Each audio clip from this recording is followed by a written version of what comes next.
Nos cortó la música, Bianca. Se terminó la fiesta. Se terminó la fiesta. Bueno, hola Sabri, ¿cómo estás? Hola, Die, muy bien, ¿vos? Bien, qué lindo. Hola Tania, bienvenida. Hola a Hola, hola, todos y buenas tardes. todas. Y hola a todos nuestros colegas en línea. Buenas tardes a todos y a todas.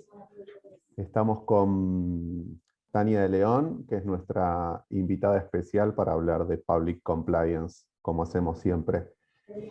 La presento, ¿te parece, Sabri? Por favor, adelante.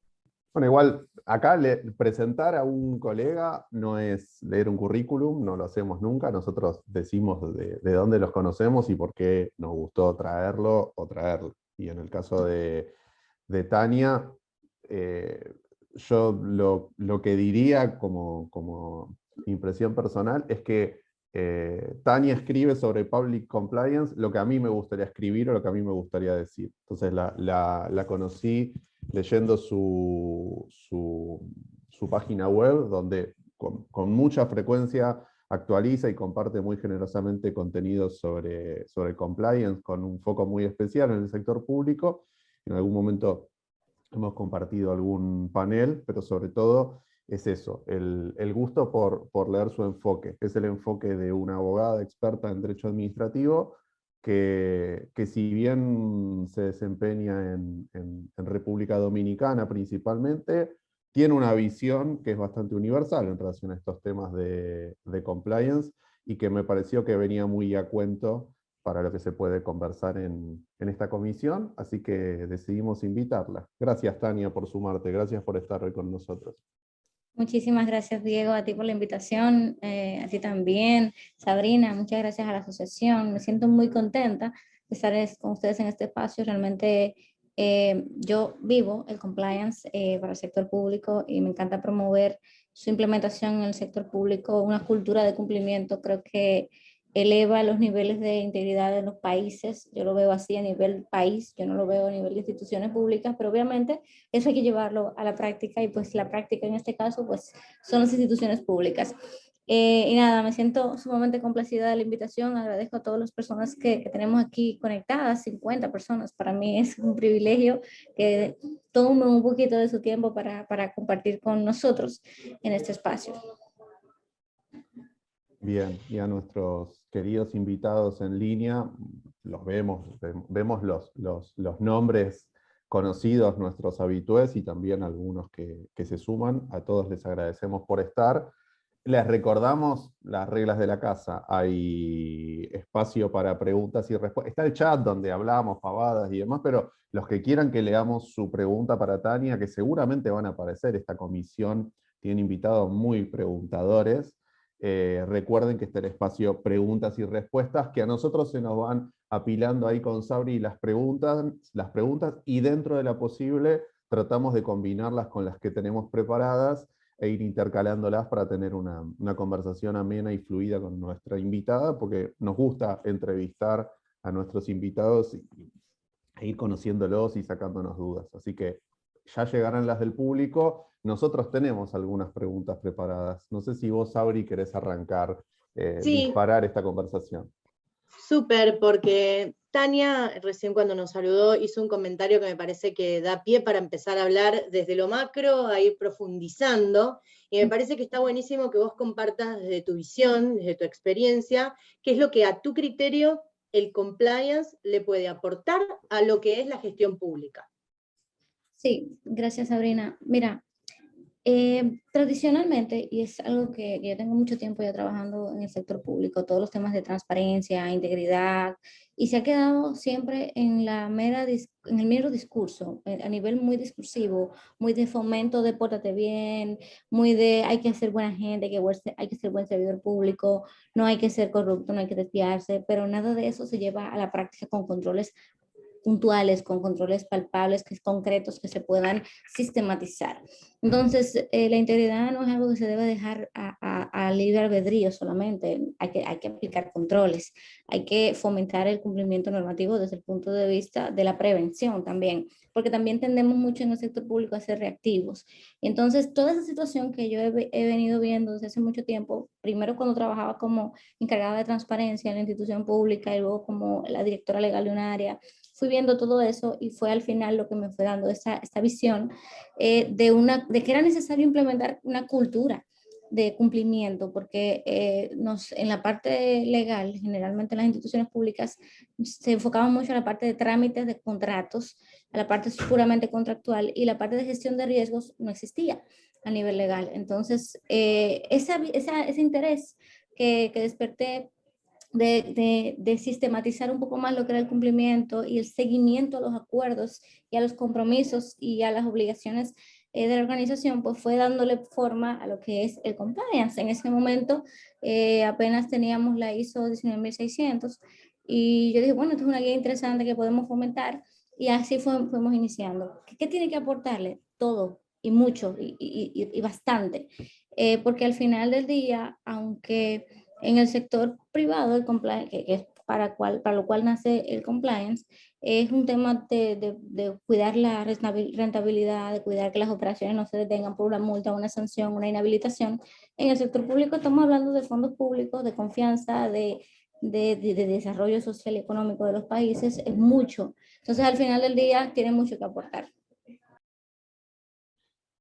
Vos sabés que quiero preguntarte sobre esto último que decías, Tania, porque dijiste, bueno, mencionaste el sector privado, y acá hay una pregunta que nos obsesiona en la comisión y en la que queremos conocer tu punto de vista, que es, ¿de verdad hay algo que haga especial al compliance en el sector público? Uno mira determinadas, no sé, mencionaste la 19600 también, pero cualquier sistema de gestión de la integridad en general va a hablar de organizaciones, en un sentido genérico que aludiría por igual a organizaciones estatales o privadas. ¿Hay algo que para vos defina el compliance en el sector público, el public compliance, y lo haga único, le dé un carácter distintivo?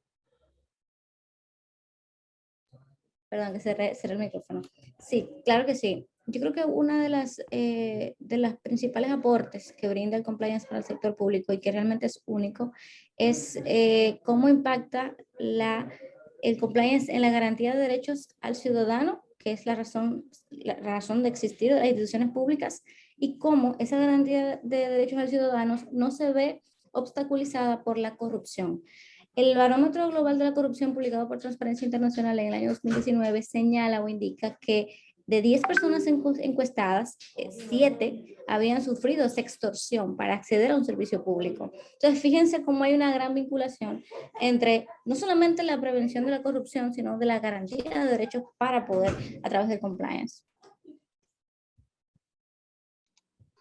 A mí me parece súper importante lo que vos marcás, y eso me lleva a pensar entonces, aprovechando que vos tenés una vasta experiencia, ¿cuál es la diferencia que vos podrías marcar entre todo lo que es la aplicación del compliance en el sector público, con todos estos rasgos particulares que vos marcás, y sobre todo tomando el último que dijiste, con lo que es el compliance en el sector privado? ¿Cuáles quizás las diferencias en pro, en contra, o los distintos challenges que tienen el compliance en cada uno de estos sectores?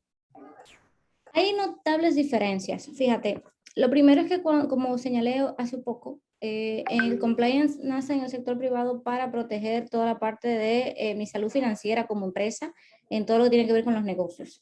Pero cuando yo lo veo desde el punto de vista del sector público, yo estoy hablando de confianza social, de reputación institucional, de cómo al ciudadano, cómo yo manejo fondos públicos de manera adecuada, correcta, transparente e íntegra, para garantizar que el ciudadano confíe en ese servicio público, que también es de calidad y que le voy a dar en términos de oportunidad, al margen de cualquier interés particular, de los intereses particulares que también se persiguen cuando hablamos de compliance para el sector privado, que no se ve en el sector público. Otra de las grandes particularidades es que, a diferencia del sector público, en el sector privado tú puedes implementar cualquier estructura de compliance de manera libre y sin ningún tipo de barrera. Pero en el sector público es muy diferente. Hay un órgano rector que detrás alineamientos, que tú no puedes hacer nada que la norma no mencione de manera directa. De hecho, para crear la figura de oficial de cumplimiento en compras y contrataciones, eso fue tuvimos que tener un decreto. Y a pesar de tener el decreto, duramos casi 3 meses para poder tener esa figura aprobada por el Ministerio de Administración Pública, porque es todo un proceso burocrático. Entonces, hay elementos como ese. También te puedo citar el tema de la responsabilidad penal de las personas jurídicas, que en el sector público eso no aplica, pero lo que sí aplica es la responsabilidad patrimonial de los servidores públicos, y también está la responsabilidad disciplinaria del servidor público, y también tenemos obviamente la penal y la responsabilidad civil que se pueda derivar. Entonces tenemos un amplio cóctel de responsabilidad que podemos ver derivado de la propia naturaleza de lo que es el sector público cuando hablamos de compliance. Ese es un elemento. Si me preguntas qué otro elemento te puedo dar, hay muchísimos. Está el tema de cómo yo tengo esa dificultad para las estructuras, el tema de las responsabilidades que es diferente, lo que yo persigo, que al final del día es rentabilidad, o no rentabilidad en el sector privado, sino confianza social, reputación, que esa es la moneda de cambio cuando hablamos de compliance en el sector público. Y bueno, muchísimas otras cosas que diferencian definitivamente. Por ejemplo, una de las grandes dificultades también es que tú en el sector privado tienes muchísima facilidad de conseguir un experto en compliance sin problema, pero es muy difícil encontrar un experto en compliance para el sector público porque la naturaleza, el contexto del sector público es bastante particular, y es muy difícil tú traer una persona del sector privado con esa lógica de negocio, esa lógica de rentabilidad que ve al ciudadano, que no ve un ciudadano sino un cliente, y uno lo que ve es un usuario cuando hablamos del sector público. Entonces, es muy diferente la dinámica realmente. Y te quiero hacer una pregunta sobre esto último que mencionabas, que es digamos, si uno piensa en la figura del experto en compliance desempeñándose dentro del sector público, o bien brindándole servicios directamente a una agencia estatal. Yo lo que me pregunto, te lo pregunto a vos, es si el que ganó su experiencia en compliance en el sector privado puede desempeñarse en el sector público o tiene que hacer algún switch o algún cambio de chip. Te lo pregunto específicamente porque a veces con Sabrina, cuando damos alguna clase de Public Compliance o en alguna de las charlas de este espacio, siempre tratamos de ver qué cosas hay que advertirle al que por ahí tiene su caja de herramientas en compliance, pero por primera vez las tiene que usar en el sector público. ¿Vos cómo lo ves?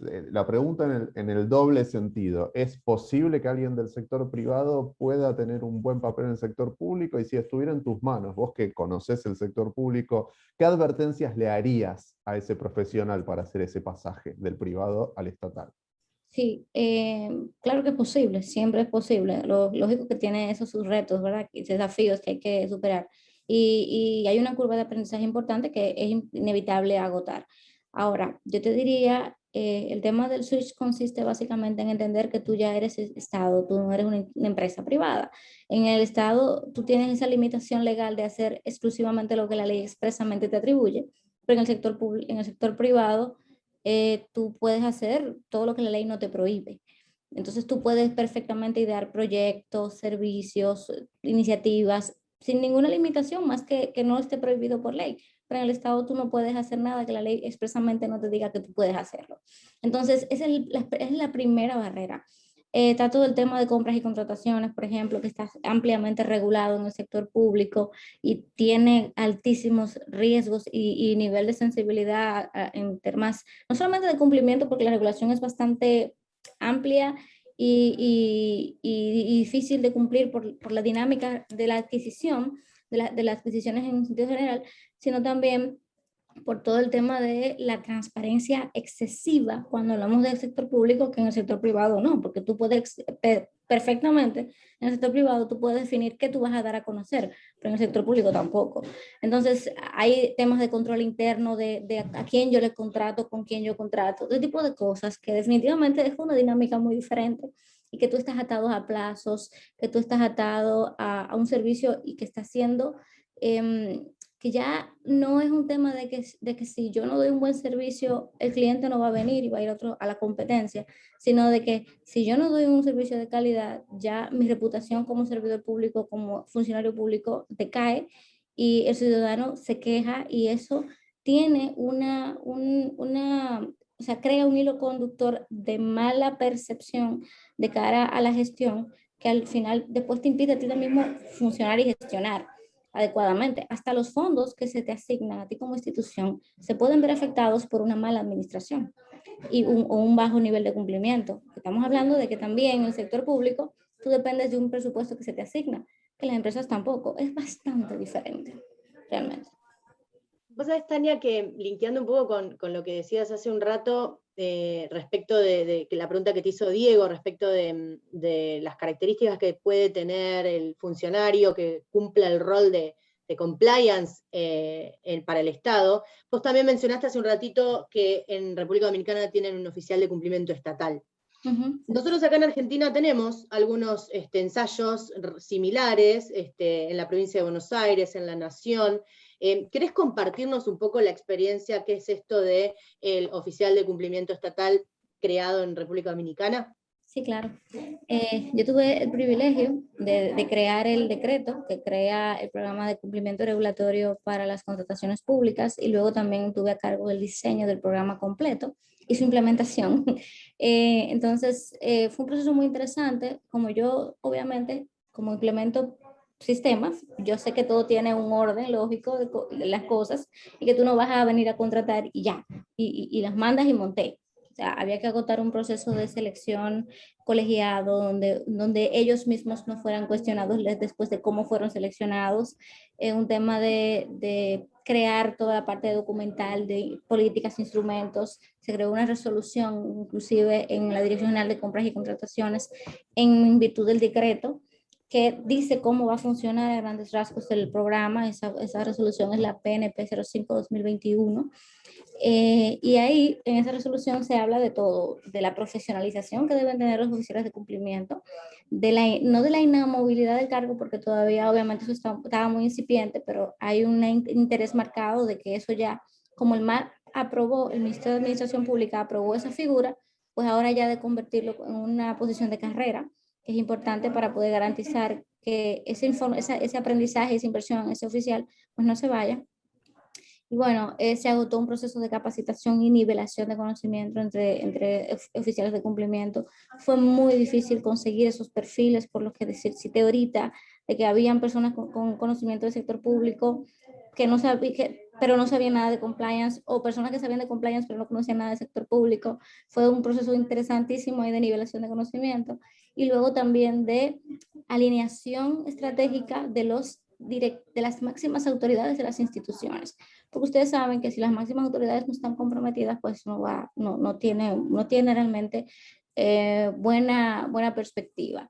Pero realmente hubo un interés muy marcado por las máximas autoridades, una gran aceptación, porque sabemos que el compliance es un aliado. Es decir, a mí me han preguntado mucho que si no creo que eso pueda ser, que los funcionarios me puedan tomar mala voluntad por estar promoviendo el cumplimiento o por estar promoviendo más transparencia. Y yo, bueno, hay dos cosas. Si tiene buenas intenciones, si quiere hacerlo bien, si es transparente, no me va a ver como un problema, me va a ver como un aliado.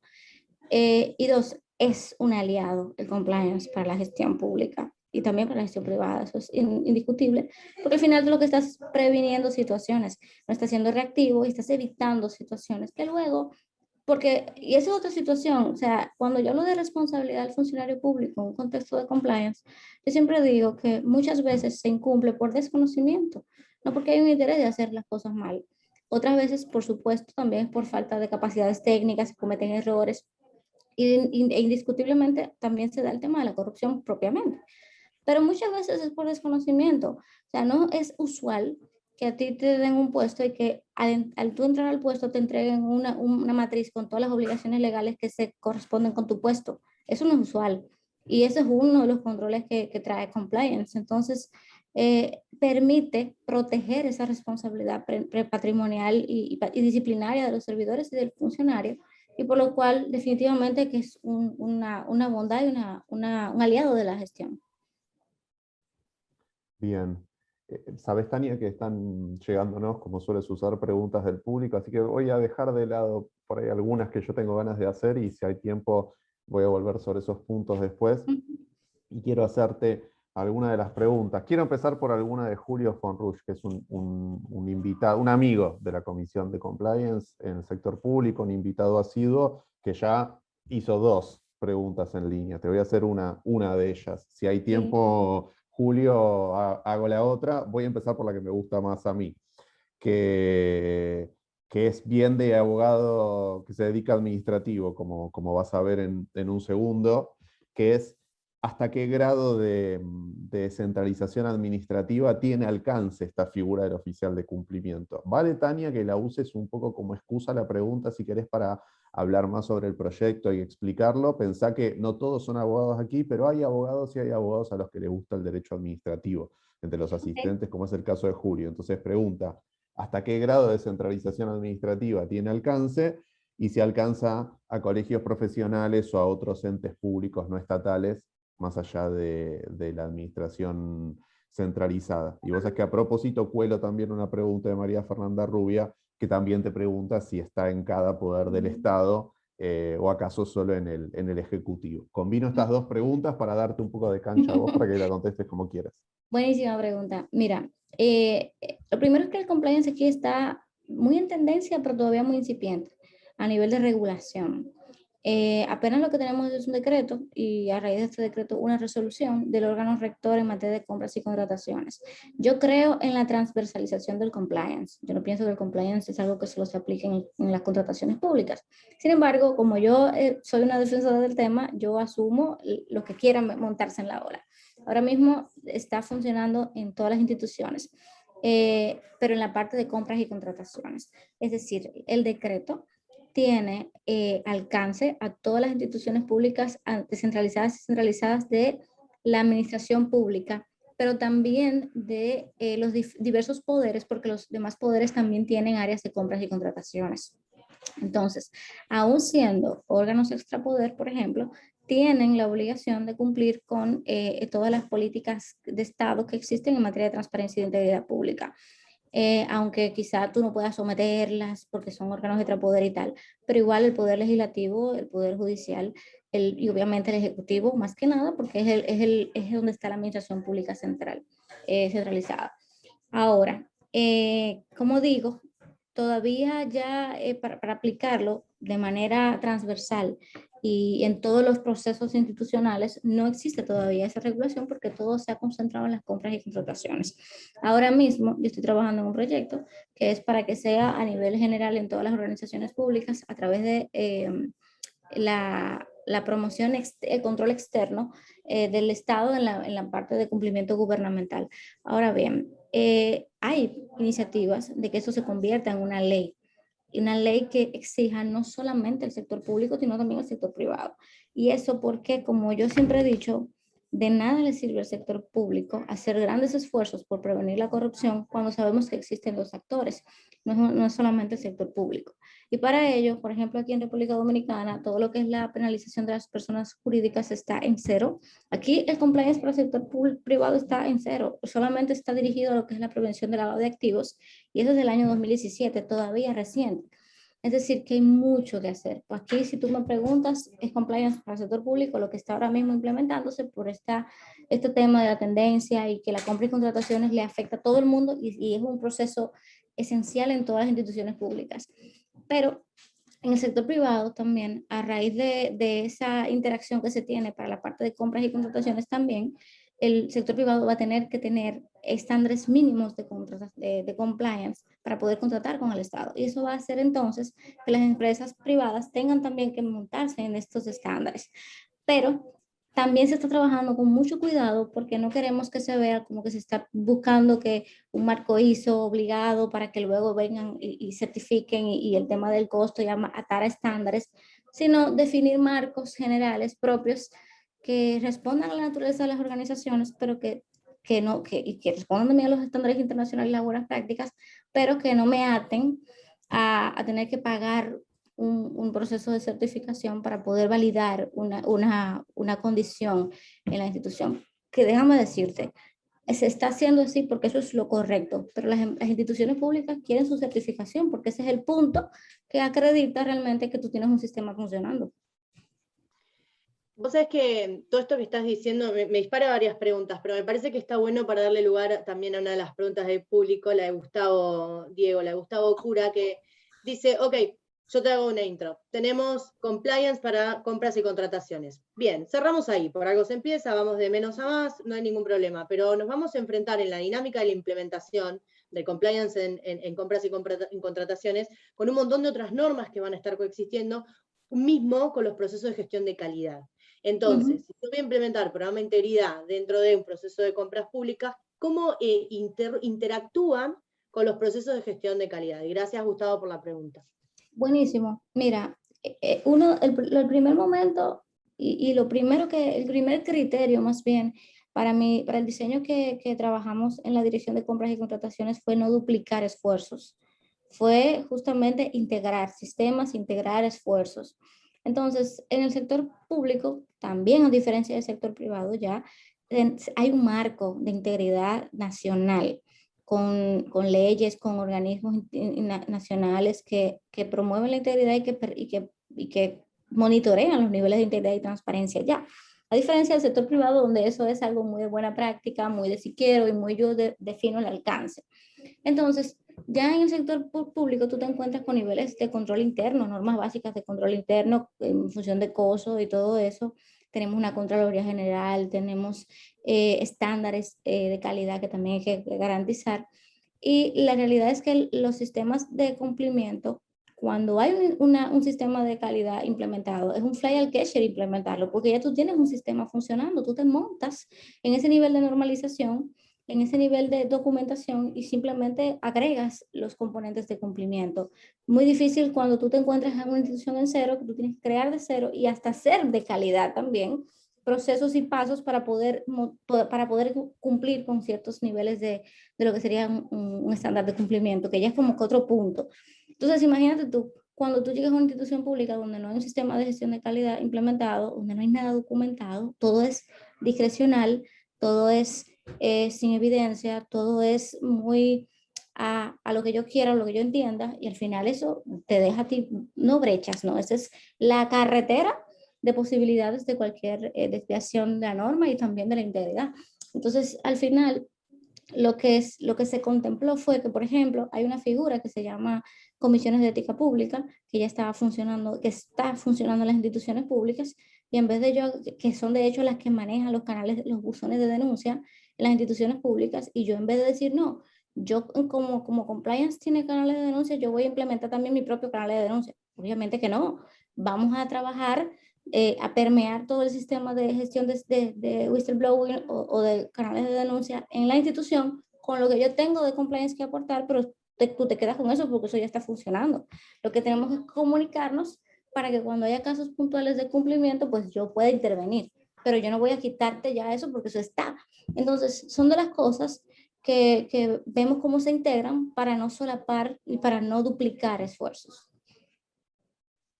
Me dieron ganas de preguntarte, ya sé que se mencionaron los sistemas de gestión de la calidad, también específicamente por los sistemas de gestión antisoborno, sistemas de gestión de compliance, y puntualmente que nos digas qué papel les ves vos a las normas ISO específicas de nuestra disciplina, a la 37001 y a la 37301.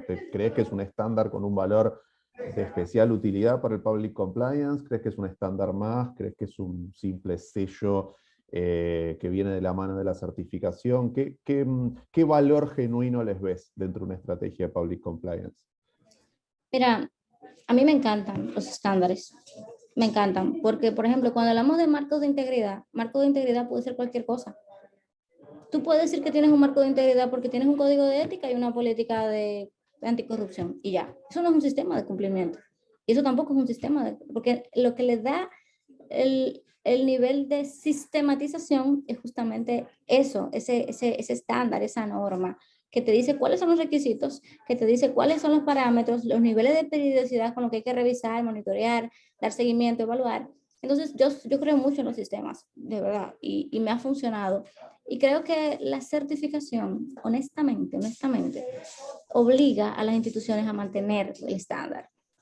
Porque cuando tú no tienes algo certificado, llega un cambio de gestión suelta eso y no pasa nada, porque ahí no había nada de que hacia afuera la sociedad conociera que estuviera funcionando. Pero te voy a dar un ejemplo puntual. El primer sistema integrado de cumplimiento y de gestión antisoborno de República Dominicana, que fue certificado por la World Compliance, que fue el Ministerio de Economía, Planificación y Desarrollo, a quien tuve el placer de apoyarles, se certificó, hubo un cambio de gobierno y quitaron a la máxima autoridad de ese momento. Y después, cuando llegó la nueva autoridad, yo les di un seguimiento, un reminder. Les dije, miren, ustedes tienen un sistema que tiene que mantenerse porque viene una auditoría el año que viene y si ustedes no hacen eso, se va a caer.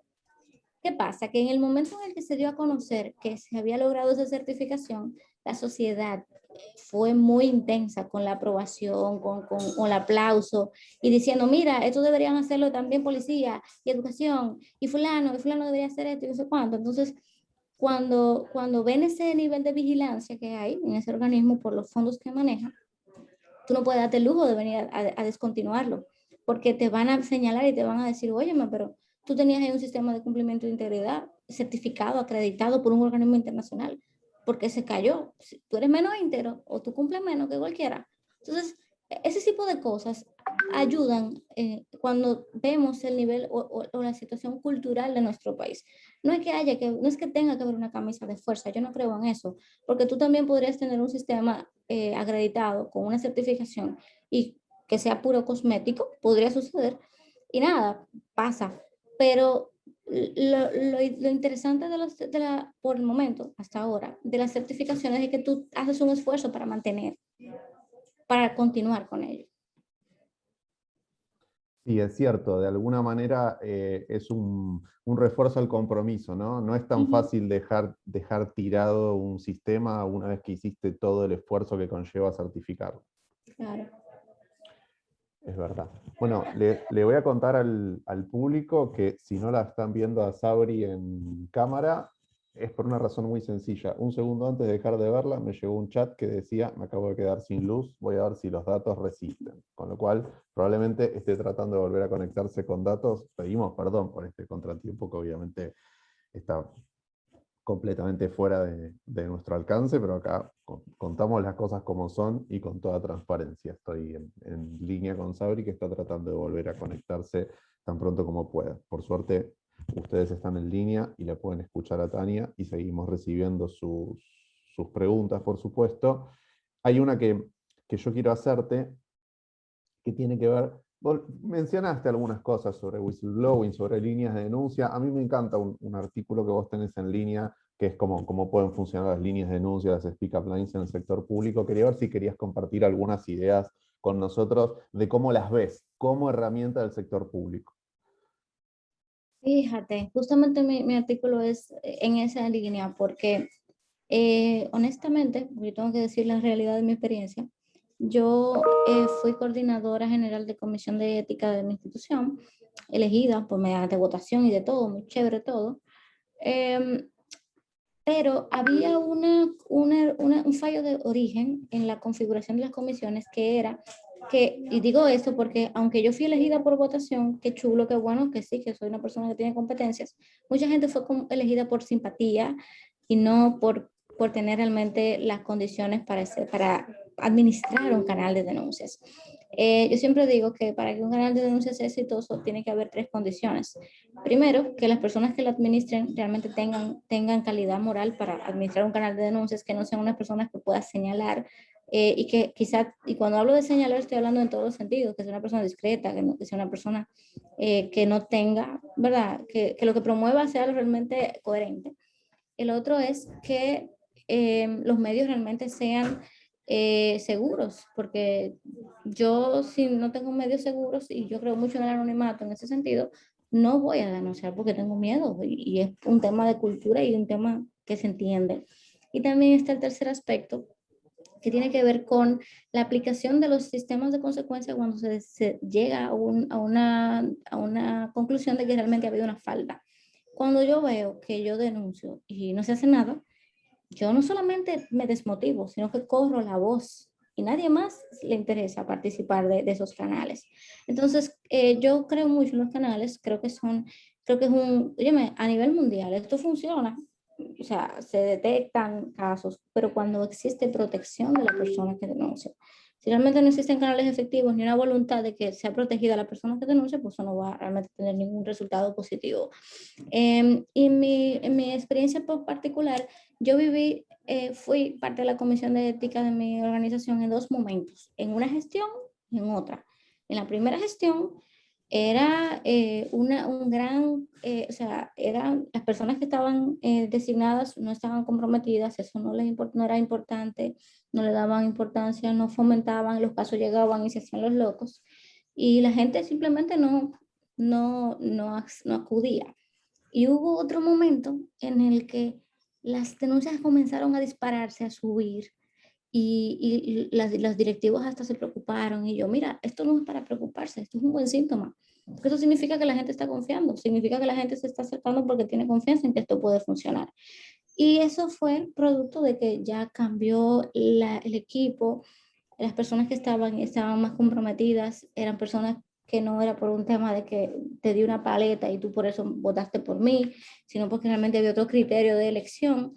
Entonces creo que pueden funcionar, pero tiene que haber esos tres elementos y además una capacitación para la administración de la parte de denuncias, porque hay un componente legal importante cuando se están gestionando denuncias, que es el tema de, hay una persona que está siendo acusada de una situación que tú todavía no sabes si es así y ya se ha divulgado, la institución ya lo condenó sin haberse agotado todavía el proceso de investigación.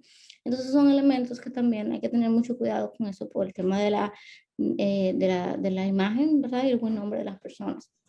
Y muchísimos otros elementos, pero creo que hay que trabajar mucho en la capacitación y tecnificación porque es un proceso técnico, legal y laboral también. En el caso en aquellos casos donde los canales están en las instituciones o en las empresas, pero también hay que trabajar una política nacional en ese sentido en nuestro país. Esto es muy necesario.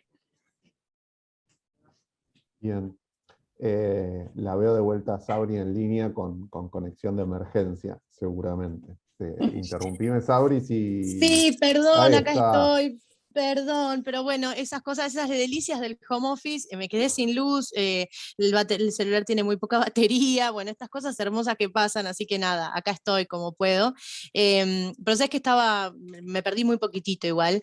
Estaba escuchando atentamente lo que decís, y a mí me parece que que hay algo que se puede trazar a todo lo que venimos hablando, sobre todo esto último, que tiene que ver con la confianza que puede haber en el reporting que puede hacer la gente en un canal de denuncias que esté vinculado con el Estado, y me parece que algo que es transversal también a eso y a lo que es un programa de integridad, aplicarlo al área de compras y contrataciones o cualquier otra, y es el apoyo político del máximo nivel. ¿Qué pasa cuando tenemos o no tenemos ese apoyo político? ¿Qué pasa con los proyectos en curso? Si ese apoyo desaparece, disminuye, se modifica de acuerdo a los avances de los procesos eleccionarios, los cambios de colores y demás. ¿Cuál es tu experiencia u opinión al respecto?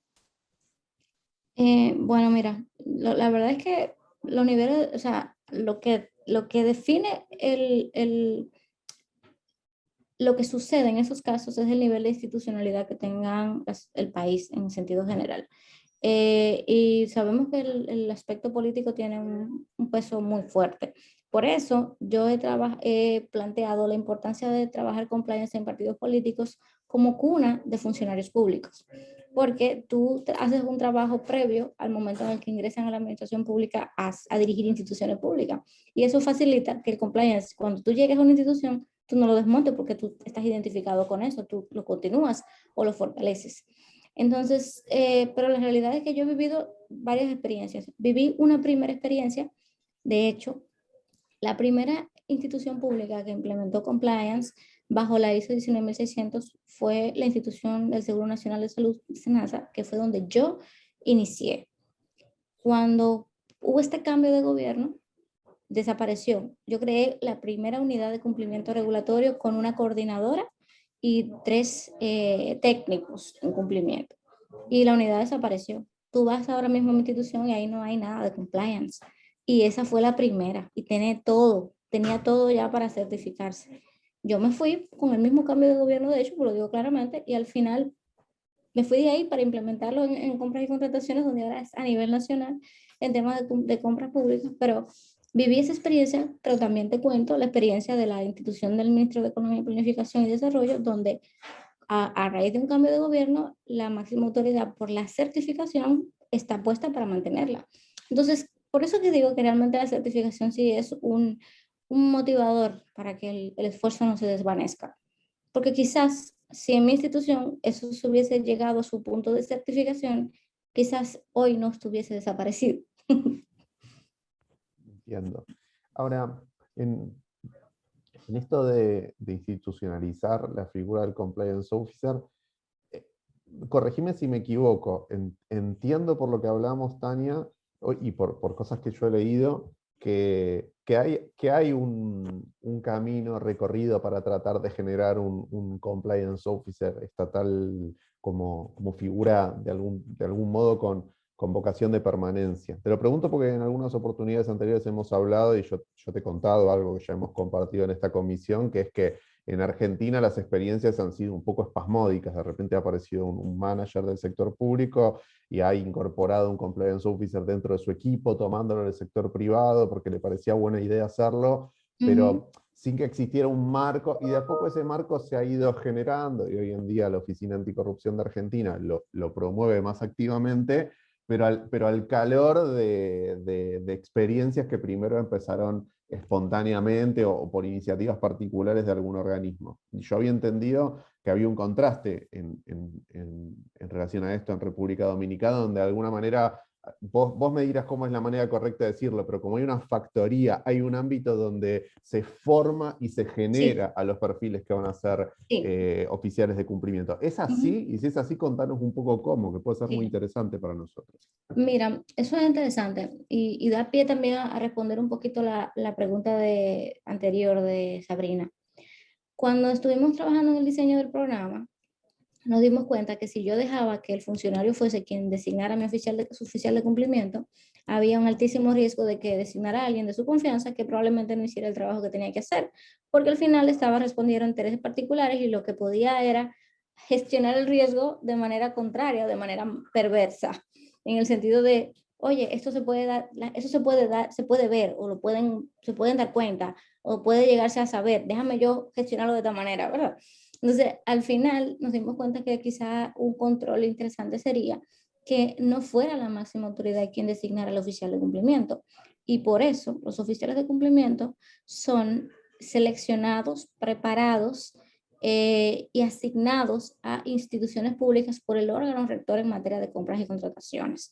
No son los funcionarios públicos de cada institución, no conocen a la persona y de hecho yo viví una experiencia interesante porque la máxima autoridad de compras y contrataciones, que fue de donde salió el programa, conoció a los 8 oficiales de cumplimiento designados, los primeros del sector público de la República Dominicana, los conoció el día que entraron a trabajar. Luego del proceso de reclutamiento, ni siquiera, o sea, no participó en nada del proceso de reclutamiento, lo dejaron enteramente la parte técnica, yo dirigiendo ese proceso, y los oficiales de cumplimiento lo conocieron el día que entraron ya, que iban a su institución. Eso buscando de alguna manera garantizar que no hubiese ninguna inclinación política o interés político en todo eso. De hecho, uno de los criterios era que las personas no pertenecieran al partido de gobierno. ¿Por qué? Porque al final también eso genera ciertos riesgos. Sin que fuera un elemento de discriminación, obviamente, pero es un riesgo que esa persona pudiese formar parte activa, quiero decir, a nivel de ser un líder político o en la comunidad. Y fueron algunos de los criterios para poder entrar. Inclusive se les aplicó la debida diligencia pública a ellos mismos para poder entrar a ser oficiales de cumplimiento y presentaron declaraciones de conflictos de interés donde se levantaron informaciones interesantes para poder enviarlos a las instituciones públicas a las que le correspondía ir y así sucesivamente. Fue un proceso muy interesante que perseguía que realmente se pudiera evitar un poco, porque señores, siempre hay forma de evitar y desviarnos, de evitar un poco que el funcionario tuviese la facilidad de poner a alguien de su confianza y que estuviese, ¿verdad? En acuerdo para cualquier cosa y no dependen, ni siquiera dependen, responden directamente al órgano rector, estando en la institución.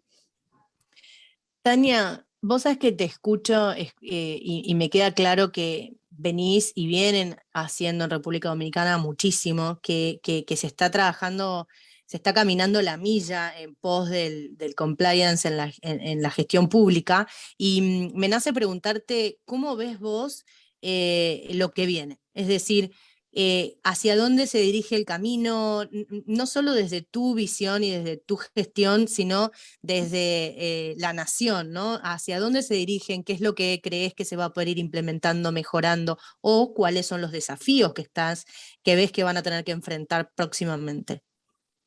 Bueno, es una pregunta súper amplia, Sabrina. Te Mira, doy pie para que contestes lo que quieras.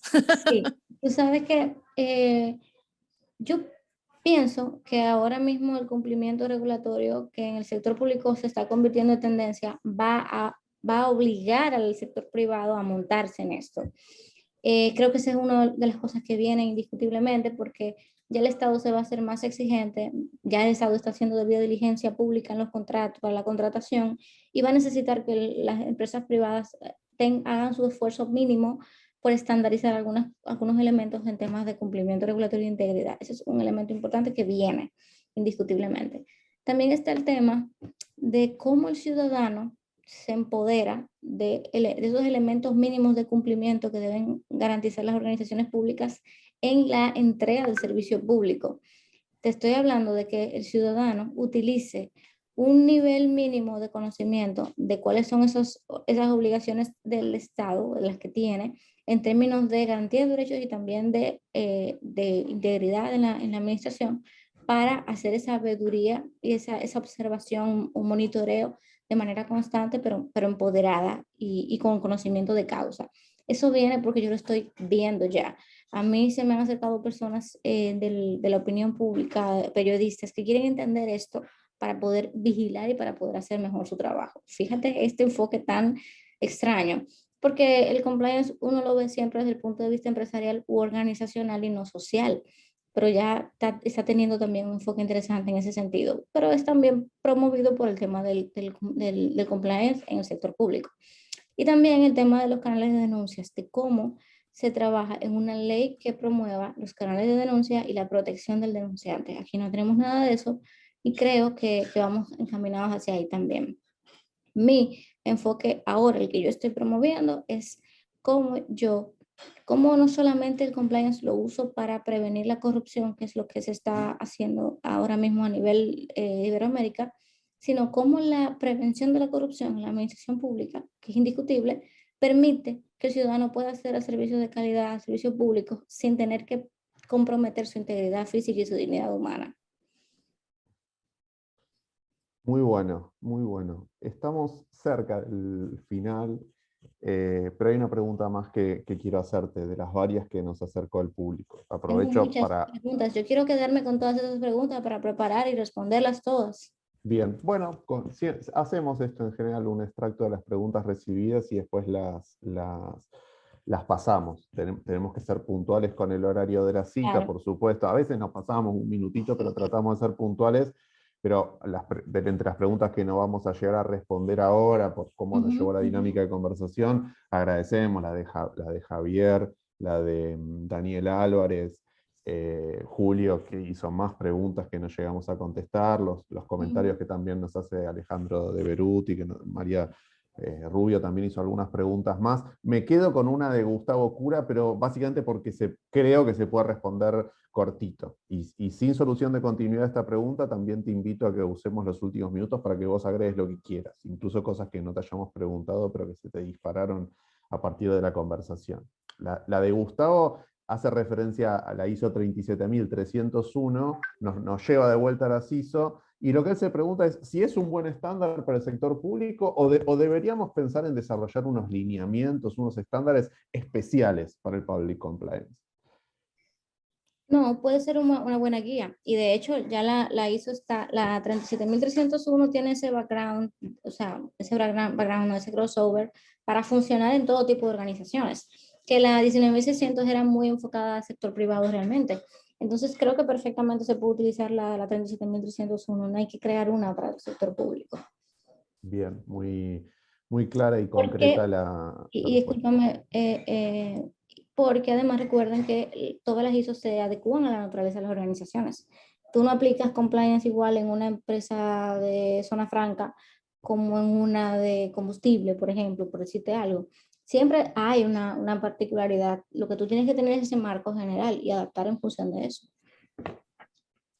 Muy bien. Para ir recogiendo a lo último que me solicitaste, Diego, hay una pregunta que me hacen que me parece interesante. No se identifica el nombre, dice Galaxy J7, que dice que Ah, si la el del principio de principio, proporcionalidad. sí, quiero hablar, Vos como abogada experta en administrativo estoy seguro que la entendés mejor que yo, que soy un simple penalista. Esa me pasó ahí por el costado y dije, ¿la hacemos, no la hacemos? Y me quedó para después, pero sí, Yo le dije lo mismo. sí, pero vamos a decir la verdad. Estoy seguro que Tania, que es más formal que nosotros en derecho administrativo, entendió cosas en la pregunta que Sí, nosotros no era entendimos. Así mucho para que nosotros, chicos. esperemos que no, Galaxy siga ahí, porque vamos a aprender algo nuevo. sí, dos cosas.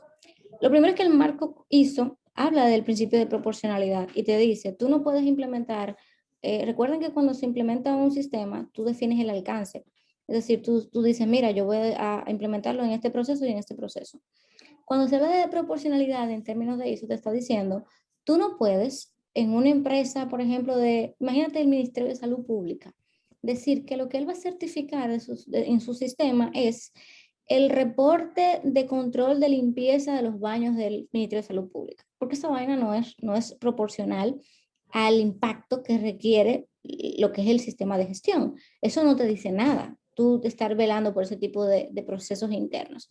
Lo que sí sería de impacto y proporcional al sistema y a la organización sería que tú me digas, mira, dentro del alcance está la atención de casos de alto costo o de enfermedades catastróficas o de, qué sé yo, materiales de osteosíntesis. Quizá estoy siendo muy técnica, pero lo que quiero decir es que son cosas que realmente sean de la naturaleza y de importancia de la institución. A eso nos referimos cuando hablamos del principio de proporcionalidad en términos de ISO. En términos de derecho administrativo, estamos hablando también de que la aplicación de la norma, mejor dicho, del estándar, realmente no sea excesiva y se corresponda con la misma organización también y que ese exceso o esa implementación de controles no sobrepase lo que razonablemente se puede implementar en la organización. Y creo que eso es muy importante y por eso me detuve en esa pregunta, porque cuando estaba apoyando el Ministerio de Industria y Comercio con la implementación de sus sistemas, ellos querían poner dentro del alcance, creo que era la habilitación de locales. Señores, pero el Ministerio de Industria y Comercio tiene todo lo que es el comercio interno, el comercio externo, todo lo que es la parte de zona franca, todo lo que es la parte de combustible, todo lo que es la parte de comercio ilícito. ¿Cómo tú me vas a poner a medir que la habilitación de locales como un alcance? Eso no es proporcional. O sea, no debiese eso certificarse, porque entonces tú lo que estás usando la norma y el sistema para tener un titular y realmente para tú decir que tú tienes un sistema, pero realmente no se aplica conforme a la institución y no tiene ningún impacto real en la gente ni en la organización. Entonces, por eso quería hacer esa acotación con la pregunta, porque me parece que es muy importante la proporcionalidad y eso tiene lugar, definir eso en el momento en el que usted entra a su organización, a la institución pública, vamos a poner claro cuál es ese alcance. Y yo te digo a ti, eso no es proporcional al trabajo que vamos a realizar. Y eso le da seriedad también a la misma implementación. Tania, increíble, increíble, tomaste tiempo para responder todo igual, tal cual como vos pediste y es algo que nosotros hacemos siempre, vamos a pasarte un consolidado de las preguntas. Acá la gente está agradeciendo tu exposición, está hablando cosas súper lindas y la verdad que siento lo mismo, con Diego sentimos lo mismo.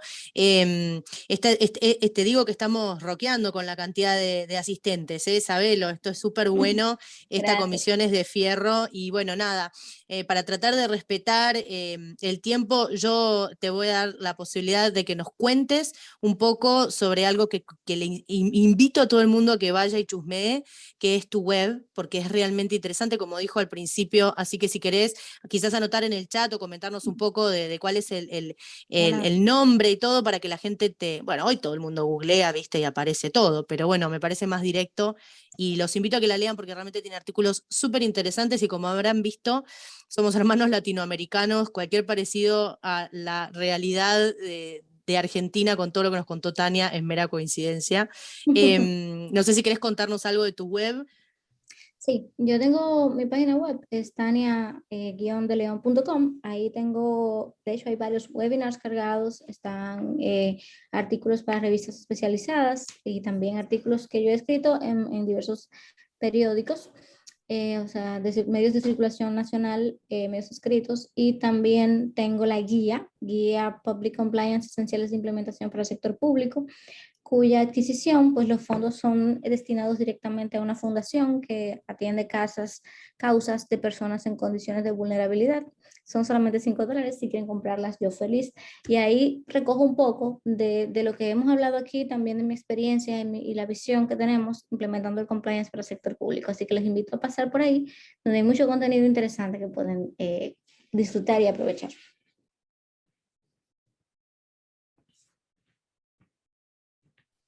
Perdón, no me podía desmutear. Bueno, ahí está, ahí tienen toda la data, así que nada, por mi parte, agradecerle especialmente a nuestra invitada que se haya acercado a charlar con nosotros, que haya abierto su agenda para charlar con Argentina, agradecer también a todos los colegas que nos escuchan desde otras latitudes de América, porque esta fue una charla absolutamente internacional.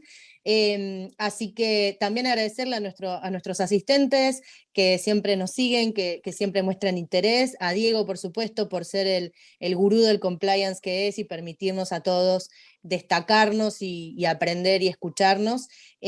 Pronto nos vamos a ver nuevamente. Diego, ¿alguna palabra para el cierre? Yo por mi parte los despido. No, ninguna. Agradecerle de mi parte también a Tania y a todos los presentes, a los que fueron avisando que se iban un poquito antes, que no se pierdan la posibilidad no solo de profundizar, Tania dio sus datos de contacto en su web, sino de ver el final de la charla o volver a la charla en YouTube, porque ya saben que las conversaciones después quedan en el canal de la asociación para el que no pudo estar presente en el momento. Eso es lo último que diría, y te agradezco de nuevo a vos, Sabri, y a Tania, y los despedimos a todos, ¿no?